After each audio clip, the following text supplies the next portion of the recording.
بسم اللہ الرحمن الرحیم۔ ہجڑے کیوں پیدا ہوتی ہیں؟ قرآن پاک میں سورہ شورى آیت نمبر 49 سے 50 میں اللہ تعالیٰ کا فرمان ہے للہ ملک السماوات والارض يخلق ما يشاء يهب لمن يشاء اناثا ويهب لمن يشاء الذكور او يزوجهم ذكرانا واناثا ويجعل من يشاء عقيما انه علیم قدیر۔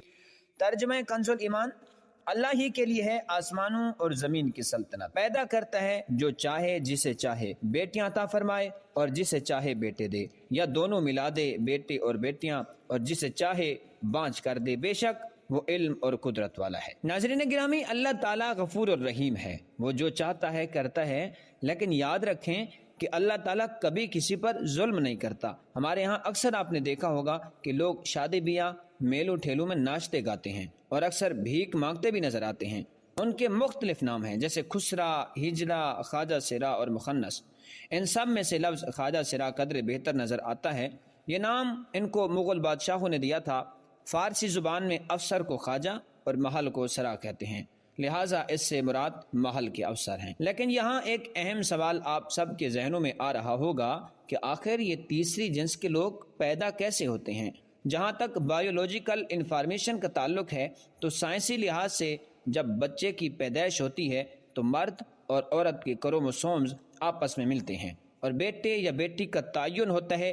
ان میں سے کچھ کروموسومز ایسے ہوتے ہیں جو جینس کا تعین کرتے ہیں۔ اگر میل کے کروموسومز غالب ہوں تو لڑکا ہوتا ہے، اور اگر عورت کے غالب ہوں تو لڑکی ہوتی ہے۔ لیکن تیسرے جنس کے کیس میں ایسا ہوتا ہے کہ مرد اور عورت دونوں کے کروموسومز برابر ہو جاتے ہیں، اور ایسا بہت کم ہوتا ہے۔ ایسی صورت میں جو بچہ پیدا ہوتا ہے وہ نہ تو مرد ہوتا ہے اور نہ ہی عورت۔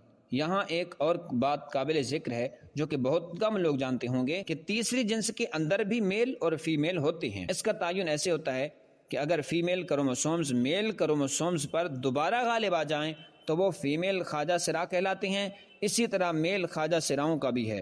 خواجہ سرا کی مختلف قسمیں ہوتی ہیں۔ پاکستان میں صوبہ سندھ باقاعدہ طور پر ڈیرے موجود ہیں جن سندھی زبان میں مڑی کہا جاتا ہے، جہاں سندھ کے خواجہ سرا رہائش پذیر ہیں۔ خواجہ سراؤں کی ایک قسم الاکھڑے بھی ہے جن کا دعویٰ ہے کہ وہ پیدائشی طور پر جنسی صلاحیتوں سے محروم ہوتے ہیں۔ وہ خوشی کے موقع پر تقسیم کی جانے والی نظر وصول کر کے آپس میں بانٹ لیتے ہیں اور اس طرح سے اپنا گزارا کرتے ہیں، اور ان کا عموماً اٹھنا بیٹھنا بھی معزز گھرانوں میں ہوتا ہے۔ حضرت علی رضی اللہ تعالی عنہ جن کا علم و حکمت میں کوئی ثانی نہیں تھا، ایک دفعہ آپ سے پوچھا گیا کہ خواجہ سراؤں کی وراثت کا کیا مسئلہ ہے، تو آپ نے فوراً جواب دیا کہ خواجہ سراؤں کی وراثت کا تعین اس کی مشابہت کی بنا پر کیا جائے گا، یعنی اگر وہ مرد کے مشابہ ہے تو مرد کا حصہ پائے گا، اور اگر وہ عورت کے مشابہ ہے تو عورت کا حصہ پائے گا۔ اس سے ثابت ہوتا ہے کہ اسلام نے مرد اور عورت کی طرح سے اس تیسری جنس کو بھی حقوق سے نوازا ہے۔ ایک دفعہ ایک شخص نے خواجہ سرا سے شادی کر لی اور مہر میں اس نے اپنی بیوی یعنی خواجہ سرا کو ایک لونڈی دی۔ وہ خواجہ سرا اس قسم کا تھا کہ اس کی مشابہت مردوں اور عورتوں دونوں سے ملتی تھی۔ اس شخص نے اپنی بیوی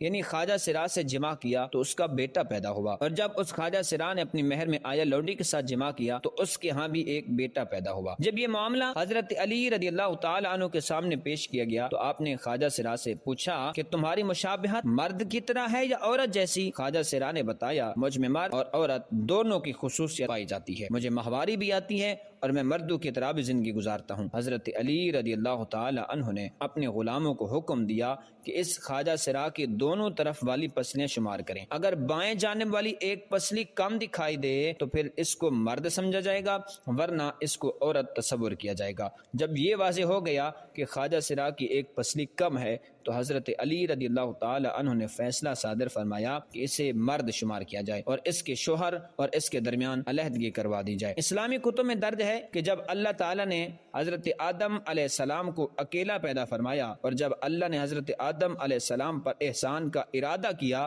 کہ اس کا جوڑا پیدا فرمایا جائے تاکہ ان میں سے ہر کوئی اپنے جوڑے سے سکون حاصل کریں، تو حضرت آدم علیہ السلام جب بیدار ہوئے تو ان کی بائیں جانب ایک حسین و جمیل عورت بیٹھی ہوئی تھی۔ یہی وجہ ہے کہ مرد کی بائیں جانب ایک پسلی دائیں جانب کی ایک پسلی سے کم ہوتی ہے، جبکہ عورت کی دونوں جانب کی پسلیاں برابر ہوتی ہیں۔ کل پسلیوں کی تعداد 24 ہے، 12 دائیں جانب اور 12 بائیں جانب۔ عورت میں پسلیوں کی تعداد دونوں طرف ایک جیسی ہوتی ہے، جبکہ مرد کے دائیں طرف کی پسلیاں 12 ہوتی ہیں، جبکہ بائیں جانب کی پسلیوں کی تعداد 11 ہوتی ہے، اور مرد کی کل پسلیاں 24 کی بجائے 23 ہوتی ہیں۔ ایک اسلامی جمہوری ملک ہونے کی حیثیت سے پاکستان کے لوگ اسلام سے بہت دور ہیں۔ اسلام جتنا انسانیت کا درس دیتا ہے، افسوس کے ساتھ کہنا پڑ رہا ہے کہ ہم اتنا ہی انسانیت سے دور ہوتے جا رہے ہیں۔ مختصر یہ کہ ہم اتنے بے حس ہو چکے ہیں کہ تڑپتی سسکتی زندگی کے دکھ درد کا ادراک نہیں کر پاتے، بلکہ کسی نہ کسی طرح ہم ان انگاروں کی تپش بڑھانے کا سبب بن رہے ہیں۔ خواجہ سرا بالکل